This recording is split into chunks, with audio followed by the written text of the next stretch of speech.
Você sabe quais são as funções do tributo?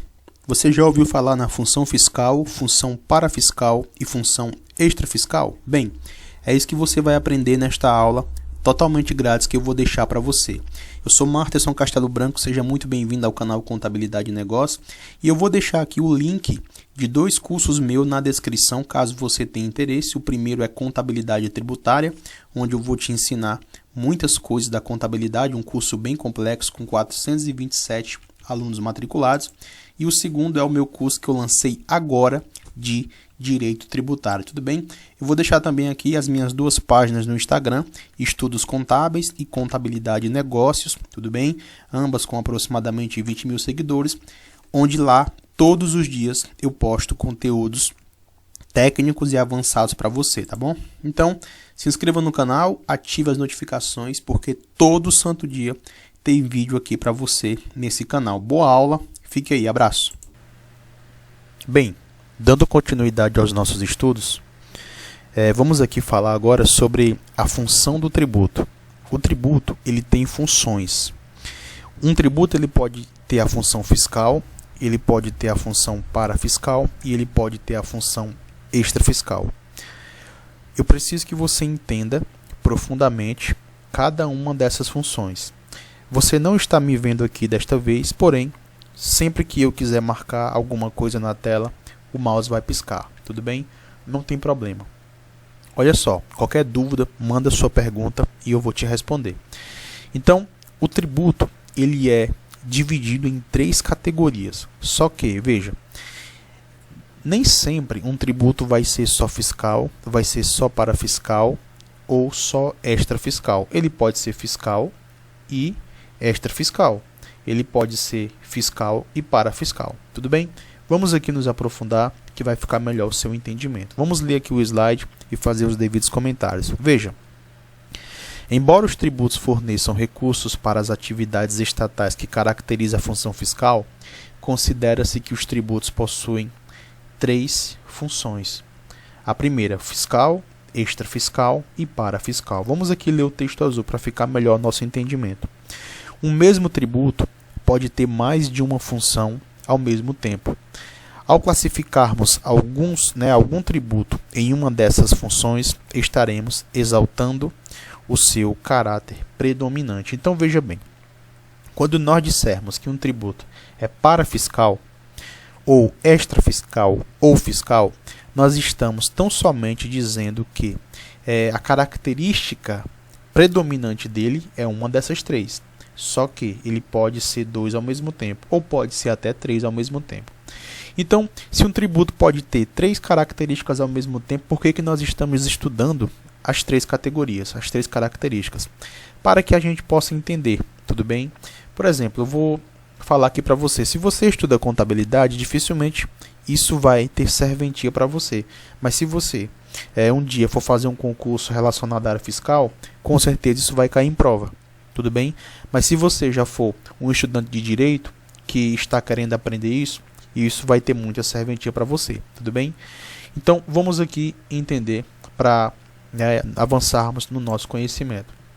Vamos começar pela função fiscal, que é a mais óbvia, tá? Quando um tributo tem como a função principal arrecadar recursos financeiros para o Estado, realizar suas atividades, considera-se que tem função fiscal. Então, veja, só dando uma paradinha aqui.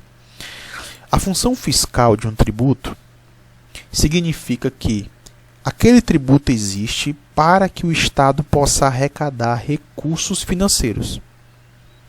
Por exemplo, ISS, ICMS, PIS, COFINS, tudo bem? IRPJ, CSLL, todos esses tributos são tributos que existem para arrecadação. Tá certo? São tributos fiscais. Então, eu preciso que você atrele a palavra fiscal com a necessidade de arrecadar recursos. Tudo bem? Tão somente necessidade de arrecadar recursos. Agora, olha aqui o texto embaixo. Todos os tributos possuem a função fiscal, visto que resultam em arrecadação para os cofres públicos. Então, a função fiscal de um tributo significa que aquele tributo existe para a arrecadação do Estado. Tudo bem? Vamos continuando. Vamos ver também aqui a função extrafiscal. Olha aqui o texto, na lateral. Quando o tributo é utilizado com a intenção principal de intervir na economia ou no comportamento da sociedade, considera-se que o tributo tem função extrafiscal. Perceba que, quando o tributo ele existe somente para o Estado arrecadar, ele tem uma função fiscal. Porém, existem tributos que têm a função extrafiscal, cujo objetivo do Estado não é só arrecadar. É claro que ele vai arrecadar, mas o objetivo também é fazer alguma modificação, alguma intervenção na economia ou no comportamento da sociedade. Veja bem, vamos aqui ver essa notícia. Tá? Governo federal aumenta imposto de importação. Veja bem, vamos aqui ler. O governo federal colocou em vigor, nesta segunda-feira, o aumento para o imposto de importação de mais de 100 produtos. O aumento terá vigor de 12 meses e elevará a alíquota média dos atuais 12% para 25%. Então, veja, alguns produtos, o governo aumentou a alíquota de 12% para 25%, o imposto de importação. Ou seja, o brasileiro ele estava importando esses produtos, importando muito. E em algum momento o governo entendeu, tá? Nós estamos aqui falando da União, tá?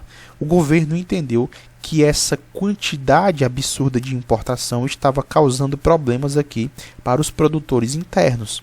Então, o que foi que o governo fez? Ele aumentou a alíquota do imposto de importação para desestimular a importação. Tudo bem? Ou seja, o governo quis intervir no comportamento da sociedade e, ao mesmo tempo, na economia. Vamos aqui continuando a leitura abaixo. Ó. Os produtos desta lista foram acordados com os demais países do Mercosul, Argentina, Uruguai e Venezuela, pois o Paraguai está temporariamente suspenso, né, na época dessa notícia aqui, e irão integrar a tarifa externa comum. O aumento de impostos de importação para 200 produtos já foi aprovado pelo grupo com o intuito de proteger o mercado local. Tudo bem?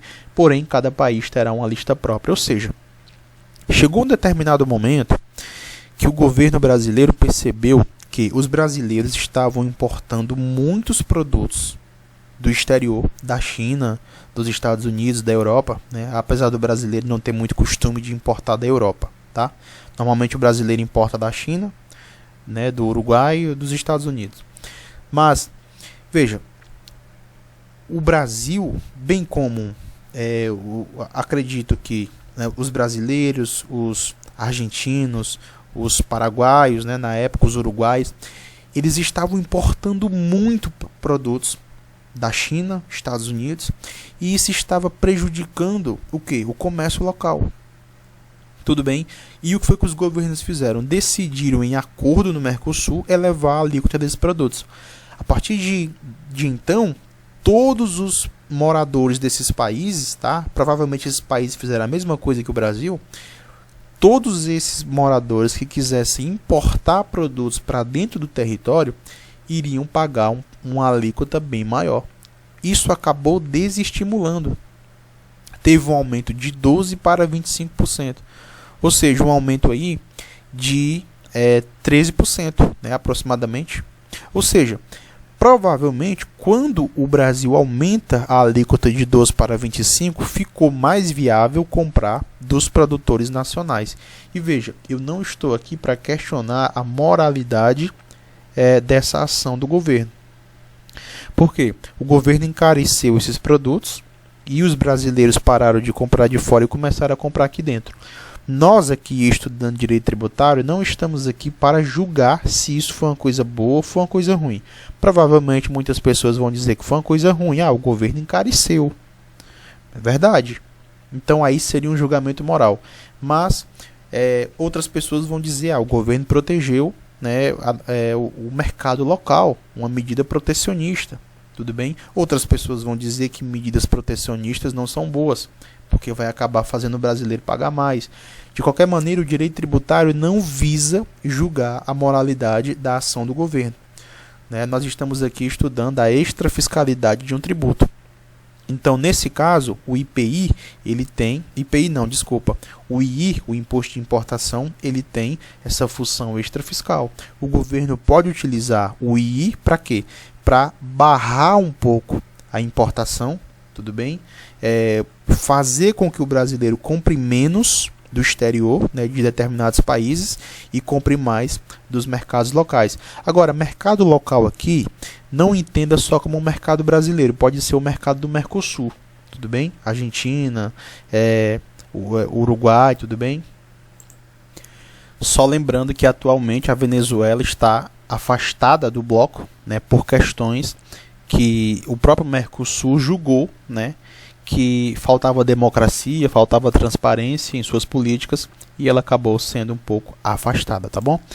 Então veja, a reportagem anterior demonstra a aplicação de aumento de alíquota de determinado tributo com a finalidade de proteger o mercado local. Então, esse tributo, né, o imposto de importação, pode ser usado como um instrumento de controle de comportamento, o controle da economia, tudo bem? Perceba que a finalidade do governo não é aumentar a sua arrecadação tributária. O objetivo é proteger o interesse do mercado local. A arrecadação oriunda dessa medida é uma consequência indireta do objetivo proposto. Então veja, o objetivo do governo quando eleva o imposto de importação não é arrecadar, era fazer uma modificação no comportamento e intervir na economia. Porém, a consequência disso foi um aumento de arrecadação. Tudo bem?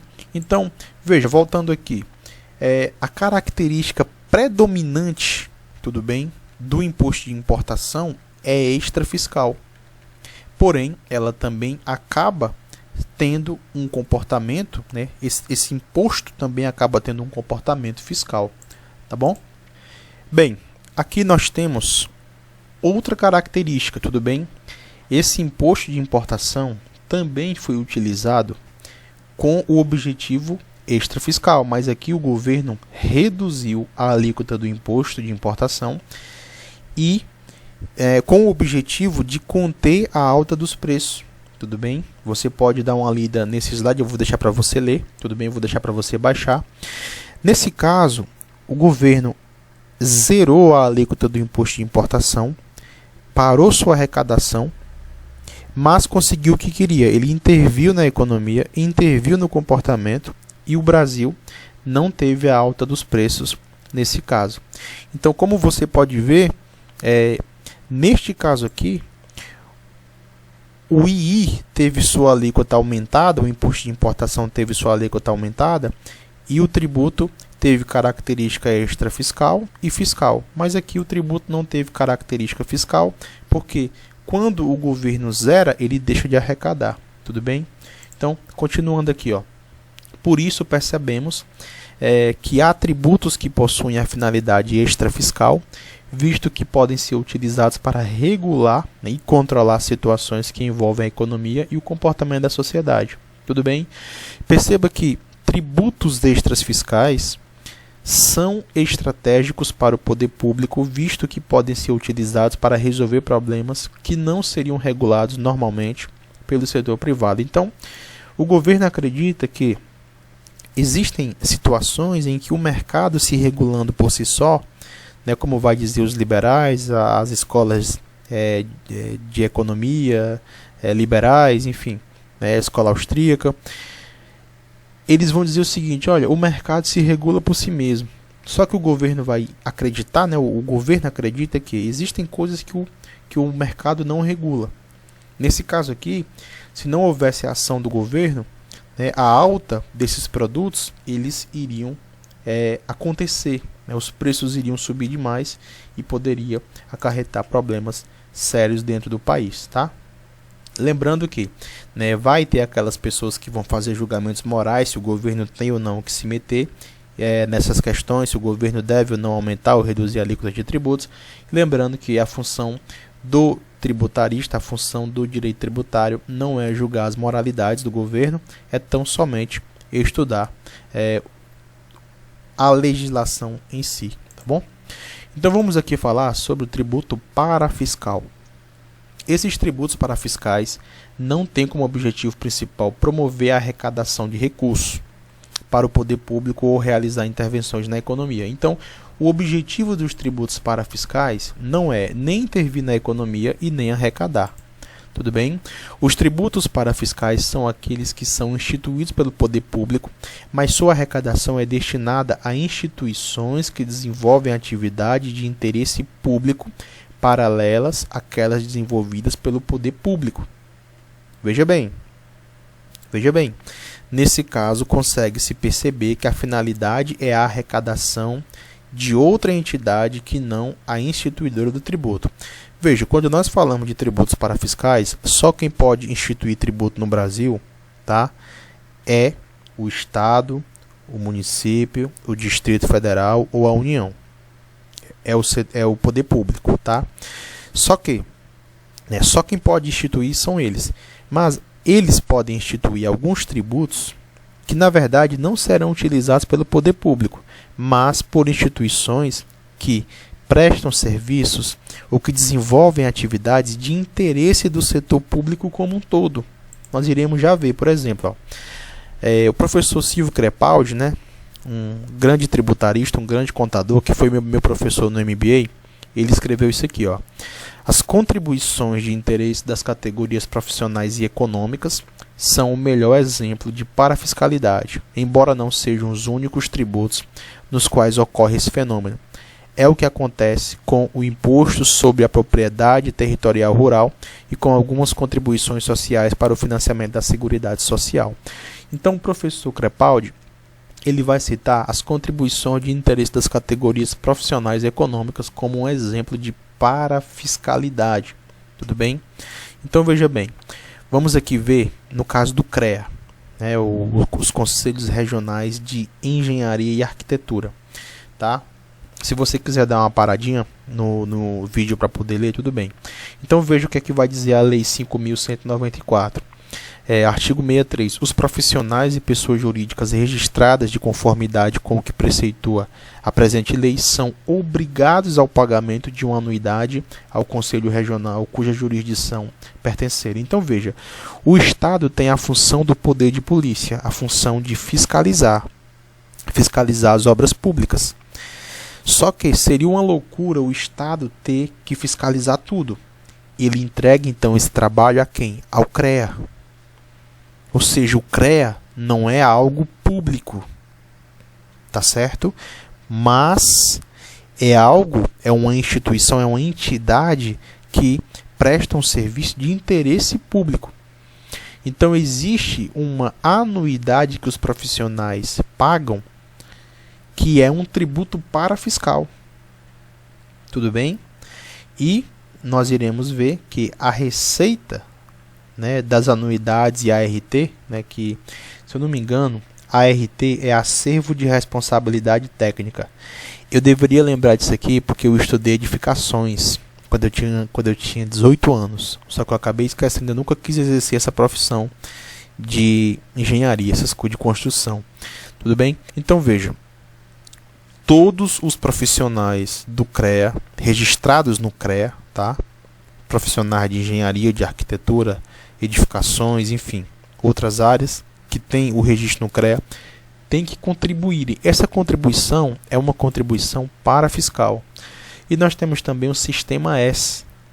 Tudo bem? O termo Sistema S aparece com frequência no noticiário para se referir a 9 instituições prestadoras de serviços que são administradas de forma independente por federações e confederações empresariais dos principais setores da economia. Veja, todas essas entidades do Sistema S prestam serviços e desenvolvem atividades de interesse do serviço público. Nós temos o Senai, nós temos o Senac, nós temos o Sesc, nós temos o SESI, tudo bem? Temos o Senar, Sescoop, o Senat, SEST, Sebrae. Todas essas instituições, elas são financiadas com tributos parafiscais, tudo bem? Com contribuições que as empresas pagam de diversas maneiras, tá? no caso do CREA, no caso dos conselhos de classe, são financiados com as anuidades que os profissionais ligados a essas entidades acabam pagando, tudo bem? Então nós temos que os tributos, eles podem ser fiscais, extrafiscais e parafiscais. Perceba que nenhum tributo parafiscal é também extrafiscal ou fiscal. Porém, quando nós falamos de tributo fiscal e extrafiscal, às vezes eles vão se misturar um pouco, tudo bem? Então, qualquer dúvida, você me pergunte. Nós iremos parando por aqui e próxima aula a gente continua aqui os nossos estudos profundamente, tá? Abraço, bons estudos. Qualquer dúvida, mande sua pergunta.